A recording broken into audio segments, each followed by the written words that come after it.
મધ્યમ ખેતી, મધ્યમ વેપાર અને કનિષ્ક નોકરી હતી. આજે 20-20 વીઘાનો માલિક હોય, બબે મોટરો ચાલુ હોય, રાત દિવસ પાણી વાળીને દીકરો મહેનત કરતો હોય, સગાઈ કરવા જાય, અમારે દીકરી નથી આપી. શું કરે દીકરો? તો ખેતી કરતો, તો દીકરી નથી આપી. અને હવે પાછું સોનું વધી ગયું, 1.5 લાખે પહોંચ્યું, 2 લાખે પહોંચે છે. વિચાર તો કરો હું હાલત થઈ છે આપડી. છતાંય આપણે દેખાતું જ નથી. ઈશુદાનભાઈ બસ 2 કલાક મોડા પડ્યા હાલો, એટલે પણ 30 વર્ષ થયા અને ઈશુદાનભાઈ નીકળ્યા છે ને તમારા માટે નીકળ્યા છે. મને ભગવાને તમને ખબર જ છે બધું આપ્યું છે જગદંબાએ. પણ મિત્રો આજે 2 વાત આપની સાથે મારે કરવી છે.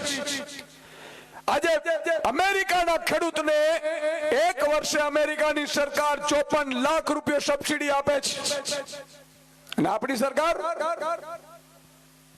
બાબાજીનું ઠુલું આપે છે આપણે.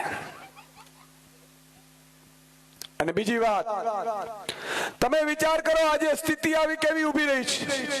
આ મરજી પડે ત્યાં થાંભલા નાખે છે. મને જ્યારે ત્યારે આવું ખંભાળિયા આપ ઓફિસ ચાલુ હોય, રોજ 2 અરજીઓ આવે છે કે ઈશુદાનભાઈ ને કહેજો મરજી પડે ત્યારે થાંભલા નાખે છે, પવન ચક્કીઓ નાખે છે, અહીંયાથી કંપની રસ્તા બંધ કરી દે છે. મિત્રો થયું કેમ? આવું શું કામ થયું? જે દિવસે મારો